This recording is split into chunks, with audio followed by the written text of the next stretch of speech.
his Geats to him and prepared their gear for war. At once they set out, passing stony banks and narrow gullies, the haunts of goblins. Suddenly they saw a clump of gloomy trees, overhanging a dreary pool.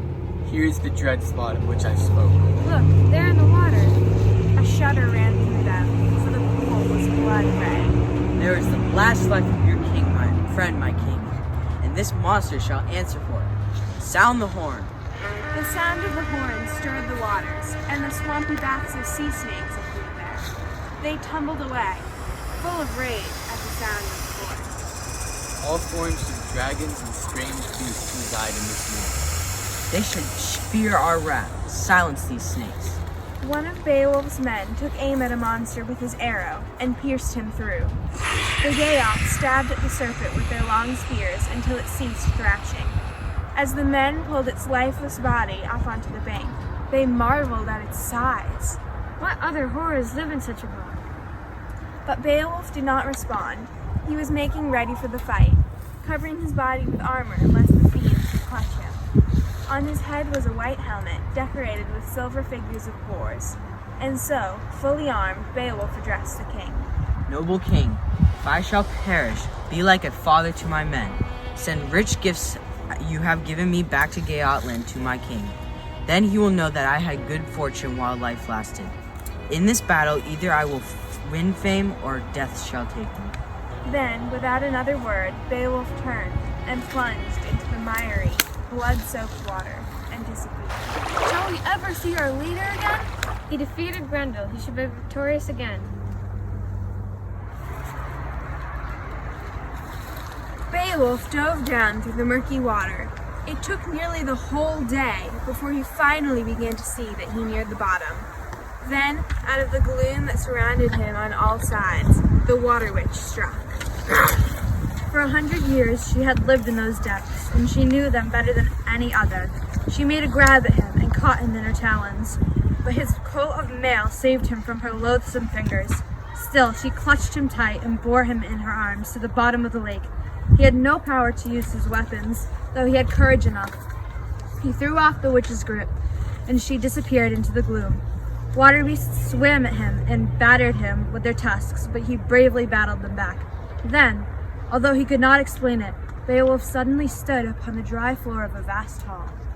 He stood dripping in its midst, his vision lit only by a strange, unearthly glow of firelight.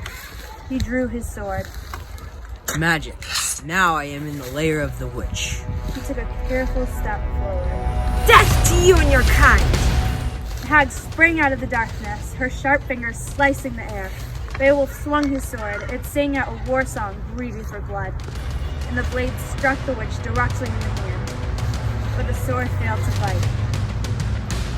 No! Ha! Beowulf, the warrior that has never been beaten. Die today! Die! Grendel's mother thrust her claws towards his head, but he dodged to the side and let the sword clatter to the ground. It was useless. The hag was upon him in a second, slashing this way and that. Ah! Beowulf grabbed her shoulder in his strong arm and held her talons at bay. Death! Death! Death for my Grendel's death! He staggered and fell, overpowered by her foul strength. Grendel's mother sat on him and drew her full knife to take his life. Strike, blade! He stabbed downward, and that great hero of the Geats would have journeyed under to the earth to death. But his mail shirt provided protection. No! No! Then God truly helped Beowulf. Upon the wall of the hag's hall hung many a cruel weapon. Among them was an old sword of huge size, the handiwork of giants. Beowulf threw the witch from him and ran to the weapon. No! No! Your blood will be mine!